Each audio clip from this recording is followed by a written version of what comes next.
2 साल में हमने लगभग देश के सभी राज्यों को कवर करते हुए 4 अक्टूबर 2022 को अखिल भारत हिंदू महासभा भवन मंदिर मार्ग पे इसका पहला अधिवेशन बुलाया, जिसमें कि मुझको चेतन शर्मा, जो कि मैं संस्थापक हूँ इस पार्टी का, मुझे पूरी कार्यकारिणी ने ये दायित्व दिया कि मैं एज ए राष्ट्रीय अध्यक्ष इस पार्टी का नेतृत्व करूं। इसके बाद हमने पिछले 2 महीने में दिल्ली के अंदर विभिन्न विधानसभाओं का जो है वो सर्वे कराया अपने कार्यकर्ताओं द्वारा और अपने लोगों द्वारा, और हमने ये फैसला करा, हमारी जो कार्यकारिणी है उन्होंने ये फैसला करा कि हम दिल्ली में आगामी विधानसभा चुनाव जो 2025 में होने जा रहे हैं उसमें दिल्ली के अंदर पूरी की पूरी 70 की 70 सीटों पर अपने प्रत्याशी उतारेंगे। एक बात तो ये। दूसरा ये है कि अभी मैं कुछ देर पहले भी चीजें बता चुका हूं सबको, मेरे ख्याल सभी लगभग यही थे। हमारा ये मानना है कि 70 विधानसभाएं एक यूनिफाइड सिंबल पे।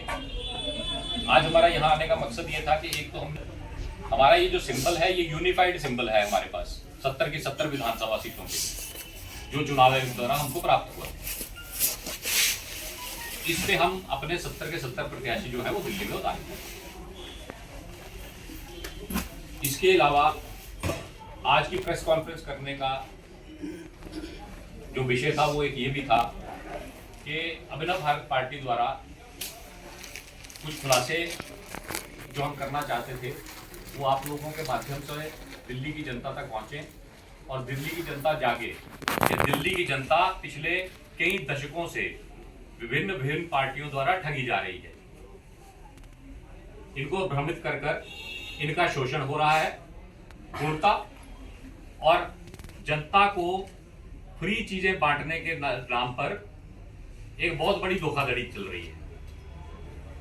सबसे पहले जो पहला पॉइंट में जो पहला हमारा एलिगेशन है वो डायरेक्ट हम लगाते हैं दिल्ली में आम आदमी पार्टी के पूर्व मुख्यमंत्री एवं राष्ट्रीय संयोजक जो हैं अरविंद केजरीवाल, उनके ऊपर कि वे पूरी की पूरी पार्टी और पूरा अपना सिस्टम और सरकार जो थी 2014 से ही खालिस्तानी आतंकवादियों की फंडिंग से चला रहे थे।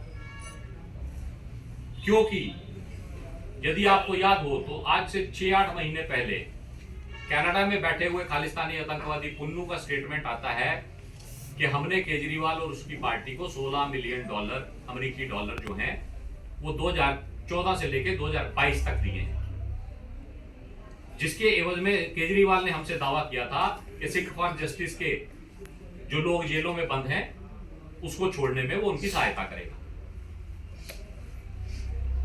इस पर इतना बड़ा एलिगेशन लगने के बाद भी हमारा दूसरा एलिगेशन जो है वो देश की एजेंसियों और देश की सरकार पर है कि देश की सरकार इतना बड़ा स्टेटमेंट लेने के बाद भी मूक दर्शक क्यों बनी रही। क्यों नहीं राघव चड्ढा और केजरीवाल को तिहाड़ जेल में बंद किया गया?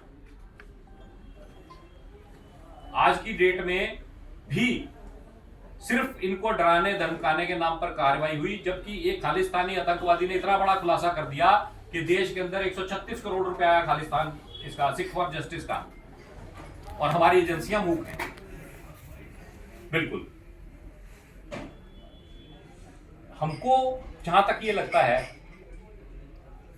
मेरा व्यक्तिगत मानना है और पार्टी का भी ये मानना है कि अरविंद केजरीवाल आगामी विधानसभा चुनाव जो लड़ रहे हैं वो हारने के लिए लड़ रहे हैं, ना कि जीतने के लिए लड़ रहे हैं।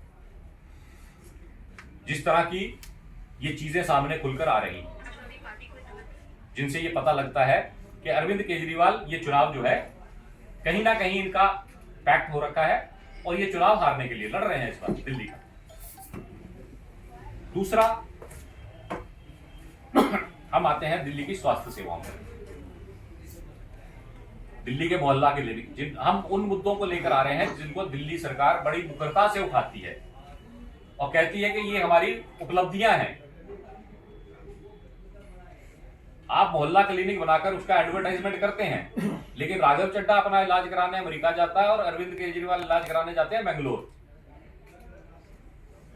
इनको मोहल्ला क्लिनिकों में इलाज नहीं कराने हैं। और मोहल्ला क्लिनिकों को आप अगर बात करें और उनको अगर देखें तो उसको आपके जो झोला छाप लोग हैं वही उसको संचालित कर रहे हैं। और कुछ मोहल्ला क्लिनिकों में तो आप जाके देखिए, वहां पशुओं ने डेरा डाल रखा है। आप एक तरफ से क्लेम करते हैं कि हम स्वास्थ्य सुविधाएं बहुत अच्छी दे रहे हैं, और दूसरी तरफ से जो पार्टी का हेड है वही इलाज कराने दिल्ली से बाहर जाता है, क्योंकि उसको दिल्ली के डॉक्टरों पर और दिल्ली के स्वास्थ्य व्यवस्था पर उसको भरोसा नहीं है। उसको इलाज बेंगलोर में कराना है, उसको दिल्ली में इलाज नहीं कराना है अपना। तो ये जो झूठे वादे और खोखली जो जनता को ठगने का काम है, ये अरविंद केजरीवाल पिछले 10 साल से कर रहे हैं। आज कोई नया नहीं है ये। सॉरी, मैंने अभी एक मीडिया के मित्रों को कहा हाल है, इससे बड़ा उदाहरण दिल्ली को क्या चाहिए प्रदूषण को लेकर।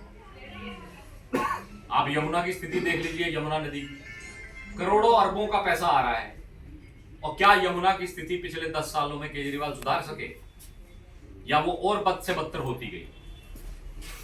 आप एजुकेशन की सिस्टम की बात करिए, ये हाईटेक स्कूल बनाने की बात करते हैं, लेकिन इनके अपने कितने कार्यकर्ता, कितने मंत्री, कितने इनके विधायक और कितने अधिकारियों के बच्चे जाते हैं उन हाईटेक स्कूलों में।